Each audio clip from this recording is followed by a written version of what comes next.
প্রকাশজির কাজটা কি হলো? ওই একই জায়গায়। মানে? স্ক্রিন টেস্ট হলো, বেশ কয়েকবার মেকআপ টেস্টও হলো, মেকআপ চেঞ্জ করে, হেয়ার স্টাইল চেঞ্জ করে। বলছে ভালো, কিন্তু স্ক্রিপ্টটা শুনিয়েছে? পার্টলি। পার্ট কেন? সবটা এখনো লেখাই হয়নি, কিছু সিন নাকি আবার নতুন করে লেখা হবে। রিরাইট, এটার এখানে খুব চল আছে জানো তো। ধরো ওদের আগে একরকম ভাবনা ছিল, সেই অনুযায়ী স্ক্রিপ্টটা তৈরি হয়েছিল। পরবর্তীকালে আবার ভাবনাটা পাল্টে গেল, আবার সেই অনুযায়ী স্ক্রিপ্ট হলো। হ্যাঁ, তুমি জানো আমার একটা ছবির একটা পোর্শন পুরোপুরি শ্যুট হয়ে যাবার পর আবার নতুন করে রিটেক করেছিল। মা, তাহলে তো অনেক টাকা নষ্ট হয়েছে। হ্যাঁ, কিন্তু ওদের বক্তব্যটা কি জানো? ওরা বলছে যে একটু খরচ করে যদি ছবিটা আর একটু ভালো করা যায়, অর্থাৎ ছবিটা যদি চলে, সেই চেষ্টা চলেছিল। বাহ বাহ, ভীষণভাবে চলেছিল। বলতে পারো ওই ছবিটা থেকেই তো আমি আমার পায়ের তলায় একটু একটু জমি পেয়েছি। যাক, তবু ভালো। আমার যে কি হবে। আবার টেনশন শুরু হয়ে গেল। তো টেনশন করবো না, একটা মাত্র কাজ পেয়েছি, তাও এখন অবধি ফাইনাল হলো না, টেনশন হবে না? আমার কি মনে হয় জানো, তোমার এই কাজটা হবেই। কি করে তোমার মনে হচ্ছে এটা হবেই? আসলে আমার মনের ভেতর থেকে একটা সিগন্যাল পাই। ও, পাত্তা দিলেন না, তাই তো? বেশ দিনা, কিন্তু একটা কথা জানিয়ে রাখি, এই সিগন্যালটাই কিন্তু আমাকে একদিন বাঁচিয়েছিল। মানে? তবু তো মেয়েদের একটা সুবিধা আছে, পুরুষেরা মানে ডিরেক্টর, প্রডিউসার, এরা মেয়েদের সঙ্গে কথা বলেন, কিছুক্ষণ বসতে দেন, ফোন করলে ফোন ধরেন। কিন্তু আমাদের পুরুষদের ক্ষেত্রে তো সেগুলো একেবারে বালি ছড়ানো। বলো না, কি বলছিলে? কি সিগন্যাল বাজিয়েছিল নাকি? আরে সেটাই তো বলছিলাম, তবে পুরোটা বলবো না, তুমি বোর হয়ে যাবে, একটু এডিট করে বলি। তখন না আমারও মনে হচ্ছিল আমার বোধহয় কিছু হবে না, খুব ফ্রাস্ট্রেটেড হয়ে যাচ্ছিলাম। সেই সময় একজন নতুন ডিরেক্টরের ঘরে বসে কথা বলতে বলতে আমি ওই সিগন্যালটা টের পেয়েছিলাম, আর তার কয়েকদিনের মধ্যেই আমি কাজটা পাই।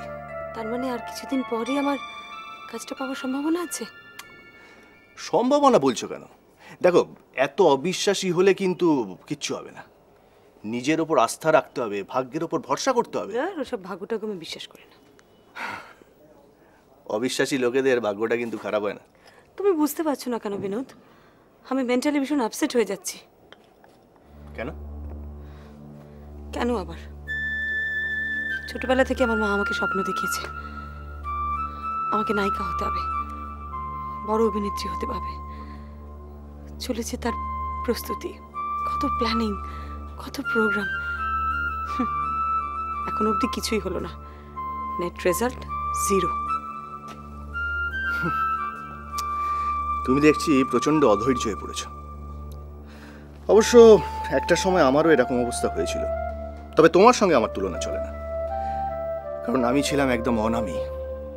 তোমার একটা ব্যাকগ্রাউন্ড আছে। ওই ব্যাকগ্রাউন্ডের কথা আমাকে বলবে না, ওই ব্যাকগ্রাউন্ড আমি নিজেই ভুলে গেছি। সেটা তোমার পার্সোনাল ব্যাপার, কিন্তু কাজের জায়গায় ওটার এফেক্ট দারুণ হতো। বিনোদ, ওই মিথ্যে লোভ আমাকে একদম দেখাবে না। ওই লোকটাকে আমি ঘেন্না করি, ওর বিরুদ্ধে লড়াই করার জন্যই তো আমি এই ইন্ডাস্ট্রিতে এসেছি, ওকে সিঁড়ি করার জন্য নয়। কি ব্যাপার বলো তো? যা বলছি তাতেই এক্সাইটেড হয়ে পড়ছো কেন? প্লিজ কুল ডাউন, একটু ঠান্ডা হও।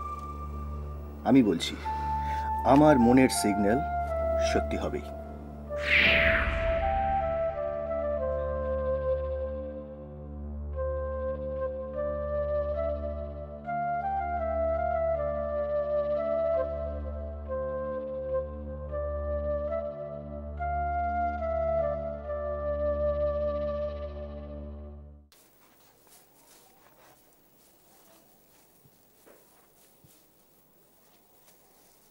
দিদি,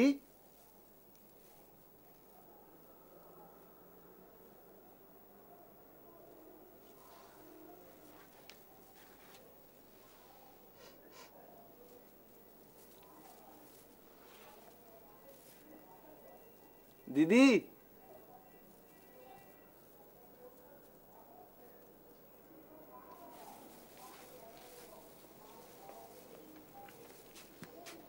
আরে শঙ্কর ভাই, তুমি অনেকদিন পরে এলে।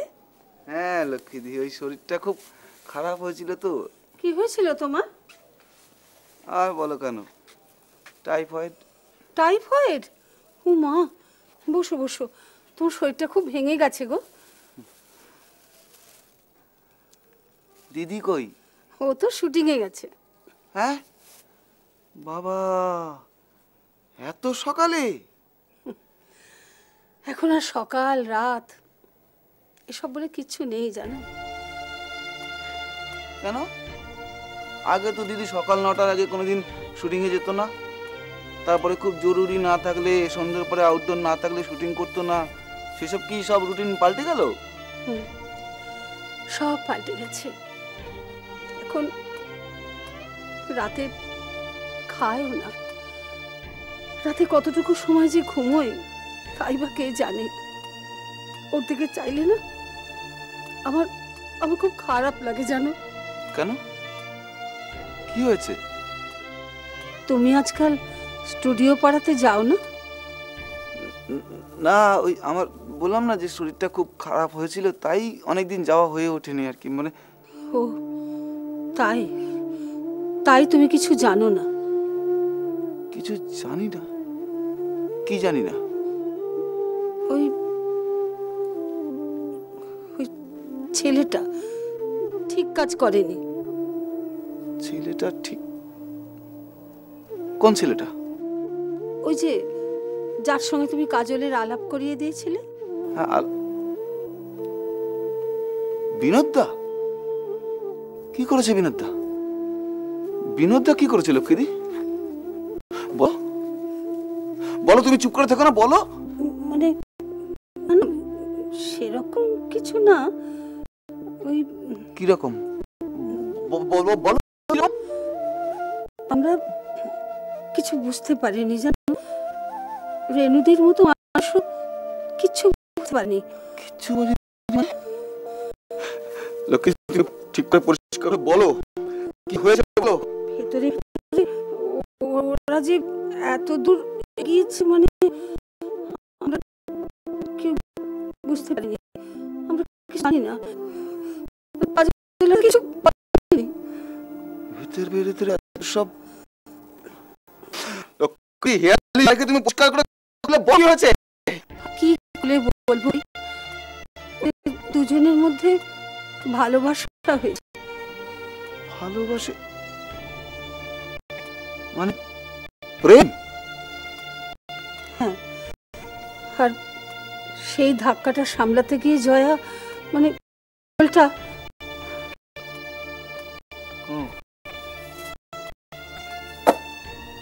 তার মানে ধাক্কাটা বিনোদ দিয়েছে, তাই তো?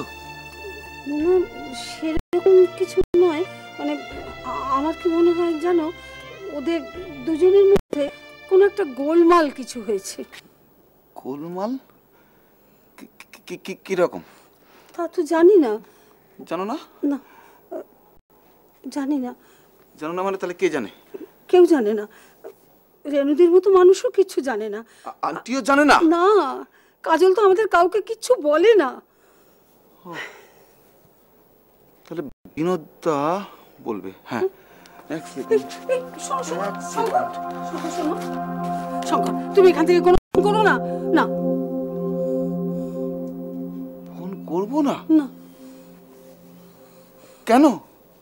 তাহলে বিনোদ ভাববে এই বাড়ির লোক তোমাকে উস্কে দিয়েছে ওকে ফোন করার জন্যে।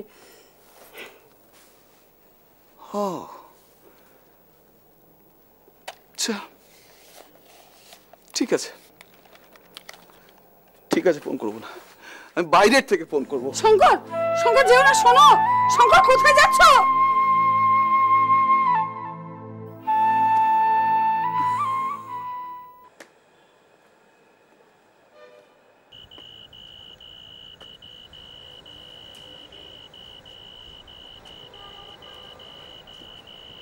শর্মাজি,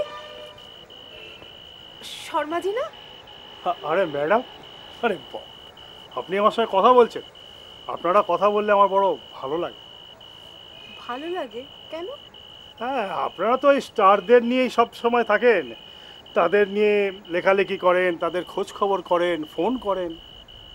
ও, আপনাদের নিয়ে লিখি না, খোঁজও করি না, কথাও বলি না, তাই তো? হুম, ঠিক তাই। তাহলে আপনাকে কেন ডাকলাম, কেনই বা কথা বললাম? অবশ্যই এবার খোঁজও নেব। খোঁজ নেবে আমার? বাবা, হ্যাঁ, আপনার। আচ্ছা, আপনি কাজল আর বিনোদজির সেক্রেটারি ছিলেন, তাই না? হ্যাঁ ছিলাম। তারপর আপনি কাজল এবং বিনোদজি দুজনকেই ছেড়ে চলে যান, তাই তো? তারপর আবার আপনি বিনোদজিকে জয়েন করেন, তাই না? ম্যাডাম, আপনি যে দেখছি সমস্ত খোঁজ খবর একেবারে মুখস্থ করে এসছেন।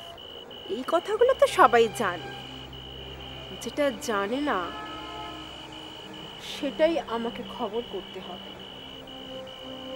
বলুন, কোন খবরটা আপনি জানতে চাইছেন? আমার প্রশ্নের উত্তরগুলো আমি জানতে চাইছি। কি প্রশ্ন? আই মিন, বিনোদজি কেমন আছেন? এই প্রশ্নের উত্তর আপনি খুব ভালোভাবেই দিতে পারবেন, তার কারণ আপনি বিনোদজির খুব কাছের লোক ছিলেন এবং আছেন। বিনোদজির ওঠা বসা সবটাই আপনার কাছে জলের মতো পরিষ্কার। বিনোদজির খবর একমাত্র তো বিনোদজি বলতে পারেন। আপনিও বলতে পারেন, কারণ আপনি বিনোদজির ভীষণ কাছের লোক। আমি আপনার সব প্রশ্নের উত্তর দেব, তার আগে প্লিজ আপনি আমার প্রশ্নগুলোর উত্তর দিন। ম্যাডাম, আপনার সমস্ত প্রশ্নের উত্তর একটাই, বিনোদজি এখন ভালো নেই। গুড। আর আপনি কি জানেন? আর ভালো নেই তার কারণ একটাই, কাজলজির সঙ্গে তার সম্পর্কে চিড় ধরেছে। এই চিড় ধরার প্রধান কারণই তো বিজয় কুমার, তাই না? 100%। হ্যাঁ, বিজয় কুমার, উনি এটার পেছনের ষড়যন্ত্রকারী। বিজয় কুমারের বলির পাঠা হয়েছিলাম আমি। ওনার ষড়যন্ত্রেই আমার বিনোদজি এবং কাজলের কাছ থেকে চাকরিটা চলে যায়। নেহাত অনেক দিনের পুরনো সম্পর্ক, তাই আমি বিনোদজির কাছে চাকরিটা আবার ফেরত পাই। আচ্ছা, বিজয়জির খেলাটা কি আপনি বলতে পারবেন? ম্যাডাম, আপনি তো আমার ইন্টারভিউই শুরু করে দিয়েছেন। না, সেরকম কিছু নয়। একটু আগেই আপনি বলছিলেন যে আপনাদের সঙ্গে কেউ কথা বলে না, খোঁজ নেয় না, ইন্টারভিউ নেয় না, তাই জন্যই আমি জাস্ট কথা বলছিলাম, আর ইন্টারভিউ। ঠিক আছে, সবই ঠিক আছে, তবে দেখবেন ম্যাডাম, আমার পেটে আবার যাতে লাথি না পড়ে। আপনি না চাইলে না, আমি আপনার নাম কখনোই নিব না। কিন্তু আপনাকে ইনফরমেশন দিতে হবে, মানে আমি আপনার কাছ থেকে মাঝেই কিছু ইনফরমেশন নেব, দেবেন তো? পাবেন।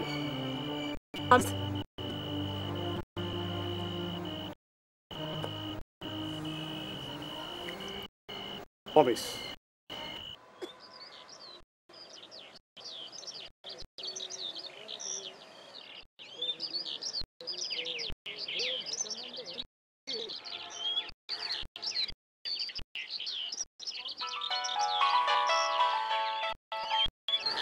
বলো। আমি আমি শঙ্কর বলছি। শঙ্কর বলো, অনেকদিন পরে তোমার গলাটা শুনলাম। মাঝে মধ্যে কোথায় হারিয়ে যাবো বলো তো? হারিয়ে হারিয়ে যেতে চাই না বিনোদদা, এক শূন্য জায়গা থেকে শুরু করেছি, যেটুকু জায়গা পেয়েছি সেটুকু আঁকড়ে ধরে বেঁচতে চাই, তাও তো টালমাটাল হয়ে যায়। বলুন কি ব্যাপার বলো তো, তোমাকে বড্ড ইমোশনাল শোনাচ্ছে। ইমোশন ইমোশন আছে বলেই তো নিজেকে মানুষ বলে ভাবতে পারি। তাই তো আপনার সামনে গিয়ে দাঁড়িয়েছি, আবদার করেছি, আপনি আমায় জায়গা দিয়েছেন। কিন্তু এটা এটা কি হলো বিনোদদা? কি হয়েছে, কি হয়েছে শঙ্কর? আপনি জানেন, আপনি কিছু জানেন না? আচ্ছা, বেশ কিছুদিন ধরে দিদি মানুষ অশান্তিতে ভুগছে, আপনি আপনি বলছেন আপনি জানেন না? তুমি কি কাজলের কথা বলছো? হ্যাঁ, আমার একটাই দিদি। হ্যাঁ, আমি জানি তুমি ওকে দিদি বলে ডাকো। ডাকি না, আমি আমি আমি ভাবি, আমি আমি মানি অশান্তিতে ভুগছি জেনে আমি। আচ্ছা, তোমার দিদির অশান্তির সঙ্গে কি তুমি আমাকে জড়িয়েছো শঙ্কর? না, জড়াতে যাবো কেন? আপনি তো জড়িয়েই আছেন, মানে আপনাদের সম্পর্কটা যে। এই শোনো, আমাদের সম্পর্ক নিয়ে না আমি তোমার কাছ থেকে কোনো কিছু শুনতে চাই না। মাফ করুন বিনোদ, আমি আমি আমি কিন্তু দিদিকে আপনার সঙ্গে আলাপটা করিয়ে দিয়েছিলাম। আমি শোনো, দুজনের আলাপটা যার মাধ্যমে হয় তাকে যদি সারা জীবন সেই দুজনকেই বয়ে বেড়াতে হয়, তাহলে তো সব কাজ ফেলে রেখে তাকে মাথায় করে রাখতে হবে। বিনোদ, আপনি আপনি আমার মতন একজন সাধারণ মানুষকে আপনার মাথা থেকে ফেলে দিন, আমার কোনো আপত্তি নেই, কিন্তু দিদিকে আপনি ফেলবেন না বিনোদ। দেখো শঙ্কর, যা জানো না তা নিয়ে কথা বলো না। কি জানি না বলুন? আমি আমি আমি জানতে বিনোদ কি হয়েছে বলুন, আমি জানতে চাই। কি জানতে চাও? দিদি কি হয়েছে বিনোদ? সেটা আমাকে জিজ্ঞেস করছো? তোমার দিদিকে গিয়ে জিজ্ঞেস করো। আপনাকে জিজ্ঞেস করছি, মানে দিদি যতটা আপনি ততটাই জানেন, সেই কারণে আপনাকে করছি। দিদি বলুন বিনোদ, কি হয়েছে? দিদি অশান্তিতে ভুগছে বেশ কিছুদিন ধরে, আপনি বলুন। দেখো, এই প্রশ্নটা না আমি তোমার দিদিকেও করেছিলাম, কিন্তু সে আমাকে কোনো উত্তর দেয়নি, ফলে তোমার প্রশ্নের কাছে কোনো উত্তর নেই। কিন্তু আমি জানতে চাই শঙ্কর, আমরা সবাই জীবনে কত কিছুই চাই, তাই কি? তার মানে আপনি বলুন না, তাই তো? শঙ্কর, কি জানো, এই মুহূর্তে গলাটা না ঠিক দাদাদের মতন শোনা যাচ্ছে। শুধু গলা না, মাথা গরম হয়ে গেলে কিন্তু আমি বসায় রাখতে পারি না। শঙ্কর, আমার মনে হচ্ছে না ফোনে তোমার সঙ্গে আমার বোধহয় আর কথা বলার হবে না। বেটার তোর সঙ্গে যখন দেখা হবে বাকি কথাটা দেখা কখন হবে? আমি তো শুটিং এ আছি, স্টুডিও। ও, মানে এখন আপনার সঙ্গে দেখা করা যাবে না, তাই তো? প্রশ্নই ওঠে না, কারণ এখান থেকে আমি আবার চলে যাব ডাবিং এ, বাড়ি ফিরতে ফিরতে রাত 10টা বেজে যাবে। আচ্ছা, আমি এই কথাটা বলতে চাইছি না যে বিনোদ, আপনি আপনার ব্যস্ততা দেখিয়ে আমাকে সরিয়ে রাখতে চাইছেন। এতটা খারাপ সম্পর্ক হওয়ার মতন বোধহয় কোনোদিনই অবস্থা আসবে না, কিন্তু আমাকে দেখা করতেই হবে বিনোদ। আমি আজকেই স্টুডিও যাব। প্লিজ শঙ্কর, আমার কথাটা শোনো। আজকে আমার কিছু সিরিয়াস সিন রয়েছে, ফলে আমি চাই না আমার মনোসংযোগটা নষ্ট হোক।